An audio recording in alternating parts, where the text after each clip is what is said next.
Hi hello ನಮಸ್ತೆ ಸ್ನೇಹಿತರೆ, ಎಲ್ಲರಿಗೂ ಕೂಡ ಮತ್ತೊಮ್ಮೆ ನಿಮ್ಮ ಯೂಟ್ಯೂಬ್ ಚಾನಲ್ಗೆ ಪ್ರೀತಿಯ ಸ್ವಾಗತ. ನಿಮಗೆಲ್ಲ ಗೊತ್ತಿರೋ ಹಾಗೆ KS ಮರುಪರೀಕ್ಷೆ ವಿಚಾರ ಏನೆಲ್ಲ ನಡೀತಾ ಇದೆ ಅಂತ ಗೊತ್ತು. ಸೊ ದಿನೇ ದಿನೇ ಈ ವಿಷಯದ ಬಗ್ಗೆ ಹೆಚ್ಚು ಡಿಸ್ಕಷನ್ ಆಗ್ತಾ ಇರ್ಬೋದು. ಪತ್ರಿಕೆಯಲ್ಲಿ ವರದಿಗಳನ್ನ ನೋಡ್ತಾ ಇರ್ತೀರಾ. ಸೊ ಬೇರೆ ಬೇರೆ ಪಕ್ಷದ ಕೆಲವೊಂದಿಷ್ಟು ನಾಯಕರು ಟ್ವಿಟರ್ನಲ್ಲಿ ಟ್ವೀಟ್ ಮಾಡ್ತಾ ಇರೋದನ್ನು ಕೂಡ ನೋಡಿರ್ತೀರಾ. ಇಷ್ಟೆಲ್ಲ ಆದರೂ ಕೂಡ KPSCಯಿಂದ ಯಾವುದೇ ಒಂದು ರಿಪ್ಲೈ ಬರ್ತಾ ಇಲ್ಲ. ಹಾಗೆ ಸರ್ಕಾರ ಕೂಡ ಈ ವಿಷಯದಲ್ಲಿ ಯಾವುದೇ ಸಕಾರಾತ್ಮಕವಾದಂಥ ಒಂದು ಸ್ಪಂದನೆಯನ್ನು ತೋರ್ತಾ ಇಲ್ಲ. ಸೊ ಈಗೆಲ್ಲ ವಿಷಯದ ನಡುವೆ ಅಭ್ಯರ್ಥಿಗಳಲ್ಲಿ ಮನಸ್ಸಲ್ಲಿ ಓಡ್ತಾ ಇರೋಂಥ ಒಂದು ಗೊಂದಲ ಏನು ಅಂತಂದರೆ, ಈ ಒಂದು KS ಮರುಪರೀಕ್ಷೆ ಇಲ್ಲಿ ಆಗಿರುವಂಥ ಲೋಪದೋಷಕ್ಕೆ, ಪ್ರಶ್ನೆ ಪತ್ರಿಕೆಯಲ್ಲಿ ಕನ್ನಡ ಮಾಧ್ಯಮ ಅಭ್ಯರ್ಥಿಗಳಿಗಾಗಿರುವಂಥ ಅನ್ಯಾಯಕ್ಕೆ ನಮಗೆ ನ್ಯಾಯ ಸಿಗುತ್ತಾ? ಈಗ ಆಲ್ರೆಡಿ ಒಂದು ಕಡೆ ಶ್ರೀಕೃಷ್ಣ ಅವರ ಅಕ್ಷರ ತಂಡ ಕಾನೂನಾತ್ಮಕವಾಗಿ ಹೋರಾಟಕ್ಕೆ ಇಳಿದಿದೆ. ತುಂಬ ಯಶಸ್ವಿಯಾಗಿ ಹೋರಾಟವನ್ನು ಫೈಟನ್ನು ಮಾಡ್ತಾ ಇದ್ದಾರೆ ಅವರು ಕಾನೂನಾತ್ಮಕವಾಗಿ, ಅದು ಕೂಡ KAT ನ್ಯಾಯಾಲಯದಲ್ಲಿ. ಸೊ ಈಗ ಮಾರ್ಚ್ ತಿಂಗಳಲ್ಲಿ ಮತ್ತೊಂದು ಹಿಯರಿಂಗ್ ಇದೆ. ಸೊ ಅವತ್ತು ಇನ್ನು ಕಾನೂನು ಹೋರಾಟ ಚಾಲ್ತಿಯಲ್ಲಿದೆ. ಇದರ ಎಲ್ಲದರ ನಡುವೆ ಅಖಿಲ ಕರ್ನಾಟಕ ವಿದ್ಯಾರ್ಥಿ ಸಂಘಟನೆ ಮತ್ತೊಂದು ಪ್ರತಿಭಟನೆಗೆ ಕರೆ ಕೊಡೋದಕ್ಕೆ ಕೂಡ ಸಿದ್ಧತೆಯನ್ನು ಮಾಡ್ತಾ ಇದೆ. ಜಿಲ್ಲಾವಾರು ಎಲ್ಲ ಅಭ್ಯರ್ಥಿಗಳನ್ನು ಒಟ್ಟುಗೂಡಿಸಿ ಪ್ರತಿ ಜಿಲ್ಲೆಗಳಲ್ಲೇ ಒಂದು ಹೋರಾಟವನ್ನು ಹಮ್ಮಿಕೊಳ್ಳುವ ರೀತಿಯಲ್ಲಿ ಯೋಜನೆಯನ್ನು ರೂಪಿಸೋದಕ್ಕೆ ತಯಾರಿ ಮಾಡ್ತಾ ಇದೆ. ಸೊ ಈ ಎಲ್ಲದರ ನಡುವೆ ಈ ಒಂದು KS ಮರುಪರೀಕ್ಷೆಯಲ್ಲಿ ಇಷ್ಟೊತ್ತಿಗೆ ಇದು ಸಮಸ್ಯೆ ಬಗೆಹರಿದು ಬಿಡ್ತಿತ್ತು. ಬಟ್ ಬಗೆಹರಿಯದೇ ಇರೋದಕ್ಕೆ ಏನು ಕಾರಣ ಇದೆ? ಸಾಧಕ ಬಾಧಕಗಳು ಏನು? ಇಲ್ಲಿ ನಾವು ಸಾಧಕವನ್ನು ನೋಡೋದಾದರೆ, ಇನ್ ಕೇಸ್ ನಮಗೆ ನ್ಯಾಯ ಸಿಗುತ್ತೆ ಅನ್ನೋದಕ್ಕೆ ಏನೆಲ್ಲ ಪಾಯಿಂಟ್ಸು ತುಂಬ ಅವಶ್ಯಕವಾಗಿ ಇದ್ದಾವೆ ಅಂತಂದರೆ, KATಯಲ್ಲಿರ್ತಕ್ಕಂಥ ಒಂದು ಕೇಸು, ಅದರಲ್ಲೂ ವಿಶೇಷವಾಗಿ ಈಗ ಆಲ್ರೆಡಿ ಇಬ್ಬರು ನ್ಯಾಯಾಧೀಶರಿರುವಂಥ ಒಂದು ಪೀಠದಲ್ಲಿ ಈಗ ಆಲ್ರೆಡಿ ಒಬ್ಬ ನ್ಯಾಯಾಧೀಶರಿಂದ ಇದಕ್ಕೆ ಸಂಬಂಧಪಟ್ಟಾಗೆ ಸಕಾರಾತ್ಮಕ ಸ್ಪಂದನೆ ಇದೆ. ಅದು ವಟವಟಿ ಸರ್ ಈಗ ಆಲ್ರೆಡಿ ಹೇಳಿದ್ದಾರೆ ಇದ್ರ ಬಗ್ಗೆ. ಈ ಕೇಸನ್ನು ತುಂಬ ಸೀರಿಯಸ್ ಆಗಿ ಪರಿಗಣಿಸಿದ್ದಾರೆ ಈ ಪ್ರಕರಣವನ್ನು. ಸೊ ಅದರ ಜೊತೆ ಹೈಕೋರ್ಟ್ಗೂ ಕೂಡ ಹಲವಾರು ಜನ ಅಭ್ಯರ್ಥಿಗಳು ಹೋಗುವಂಥ ಸಾಧ್ಯತೆ ಇದೆ. ಮೇಲ್ನೋಟಕ್ಕೆ ಇಲ್ಲಿ ಕಂಡು ಬರ್ತಾ ಇರೋದು ಏನು ಅಂತಂದರೆ, KPSC ಪ್ರಶ್ನೆ ಪತ್ರಿಕೆಯಲ್ಲಿ ಮಾಡಿರ್ತಕ್ಕಂಥದ್ದು ಲೋಪದೋಷಗಳು, ಪ್ರಶ್ನೆಯಲ್ಲಿ ಏನೇನಾಗಿದೆ ಅನ್ನೋದು ಈಗ ಆಲ್ರೆಡಿ ಬಹಿರಂಗವಾಗಿ ಎಲ್ಲ ಒಂದು ಪ್ರಮುಖ ಗಣ್ಯ ವ್ಯಕ್ತಿಗಳಿಂದ ಪತ್ರಗಳು ಕೂಡ ಸರ್ಕಾರಕ್ಕೆ ಮುಟ್ಟಿವೆ. ವಿಶೇಷವಾಗಿ ಪುರುಷೋತ್ತಮ್ ಬಿಳಿಮಲೆ ಸರ್ ಆಗಿರ್ಬೋದು, ಹಾಗೆ ನಾಡೋಜ ಮಹೇಶ್ ಜೋಶಿ ಸರ್ದಾಗಿರ್ಬೋದು, ತುಂಬ ಜನ ಎಲ್ಲರೂ ಕೂಡ ಗಣ್ಯ ಗುರು ಚನ್ನಬಸಪ್ಪ ಸರ್ದಾಗಿರ್ಬೋದು, ಎಲ್ಲ ಪ್ರಮುಖ ಕವಿಗಳಾಗಿರ್ಬೋದು, ಎಲ್ಲರೂ ಕೂಡ ಸರ್ಕಾರಕ್ಕೆ ಈ ವಿಷಯವನ್ನು ಮುಟ್ಟಿಸಿದ್ದಾರೆ. ಇದು ಕೂಡ ಒಂದು ಪಾಸಿಟಿವ್ ಹೋಪ್ ಇದೆ. ಇದ್ರ ಜೊತೆ ಹೋರಾಟ ಆದಿ ಈಗೇನು ರೂಪಿಸ್ತಾ ಇದ್ದಾರೆ ಹೊಸದಾಗಿ, ಸೊ ಇದು ಕೂಡ ಒಂದು ಭರವಸೆಯನ್ನು ಇಟ್ಕೊಳ್ಳೋದಕ್ಕೆ ಸಾಧ್ಯತೆ ಇದೆ. ಇನ್ನು ಬಾಧಕಗಳು ಯಾವ ರೀತಿ, ಇಲ್ಲಿ ಏನಾದರೂ ಇನ್ ಕೇಸ್ ನಮಗೆ ನ್ಯಾಯ ಸಿಗೋದಿಲ್ಲ ಅನ್ನೋದಕ್ಕೆ ಏನು, ಯಾಕೆ ಈ ಹೋರಾಟ ಯಶಸ್ವಿ ಆಗಲಿಲ್ಲ, ಆ್ಯಂಡ್ ಇನ್ನೂ ಕೂಡ ಈ ವಿಷಯದ ಬಗ್ಗೆ ಸಕಾರಾತ್ಮಕ ಸ್ಪಂದನೆ ಬರ್ತಾ ಇಲ್ಲ, ಕೆಲವೊಂದಿಷ್ಟು ಪ್ರಮುಖ ಕಾರಣಗಳೇನು ಅಂತ ನೋಡೋದಾದರೆ, ನಮ್ಮ ವಿದ್ಯಾರ್ಥಿಗಳು ಈಗ KS ಪರೀಕ್ಷೆ ಬರೆದ ಅಭ್ಯರ್ಥಿಗಳ ನಡುವೆ ಎರಡು ಬಣಗಳು ಸೃಷ್ಟಿಯಾಗಿದೆ. ಒಂದು, ಇಲ್ಲಿ ಅನ್ಯಾಯಕ್ಕೊಳಗಾಗಿರೋ ಕನ್ನಡ ಮಾಧ್ಯಮದ ಅಭ್ಯರ್ಥಿಗಳು ಒಂದು ಕಡೆ ಆದರೆ, ಪರೀಕ್ಷೆಯನ್ನು ಚೆನ್ನಾಗಿ ಬರೆದು ಫಲಿತಾಂಶ ಕಾಯ್ತಾ ಇರುವಂಥ ಇಂಗ್ಲೀಷ್ ಮಾಧ್ಯಮದ ಅಭ್ಯರ್ಥಿಗಳು ಒಂದು ಕಡೆ. ಸೊ ಇದೆಲ್ಲದಕ್ಕಿಂತ ಹೆಚ್ಚಾಗಿ ಅಭ್ಯರ್ಥಿಗಳಲ್ಲಿ ಗೊಂದಲ ಇದೆ.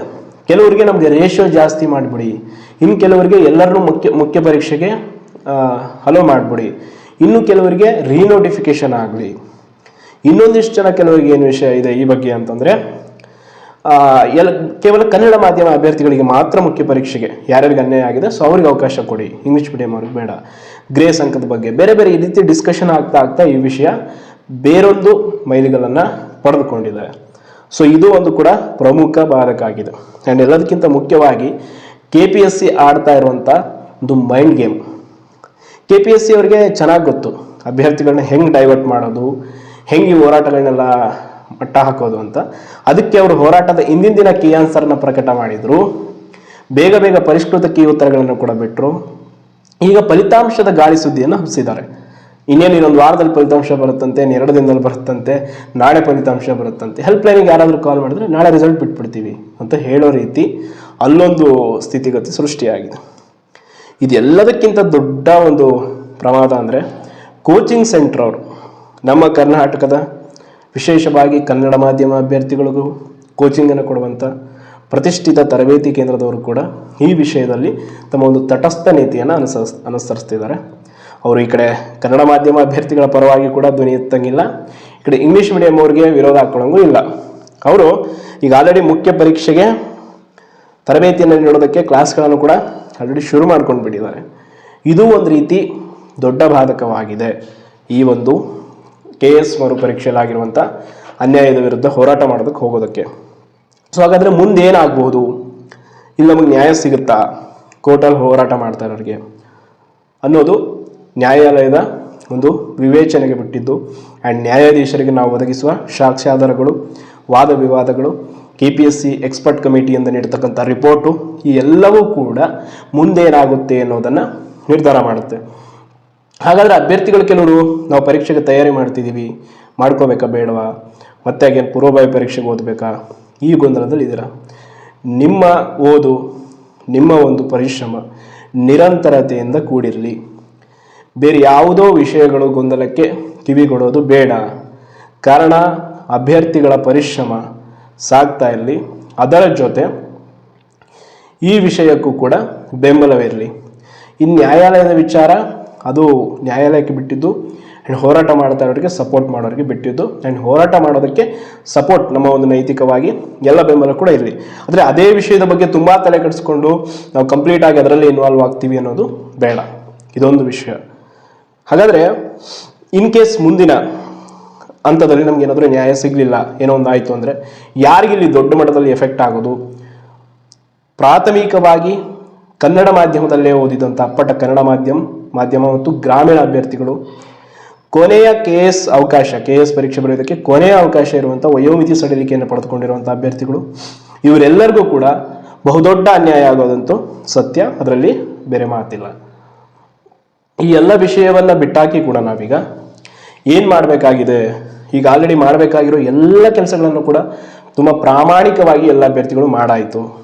ನಾವು ಒಂದಲ್ಲ ಅಂತ 1000 ವಿಡಿಯೋ ಮಾಡಿದ್ರು, ಒಂದಲ್ಲ 1000 ಟ್ವೀಟ್ ಮಾಡಿದ್ರು ಕೂಡ KPSC ಮತ್ತು ಸರ್ಕಾರ ಎಚ್ಚೆತ್ತುಕೊಳ್ಳುವ ಹಾಗೆ ಕಾಣ್ತಾ ಇಲ್ಲ.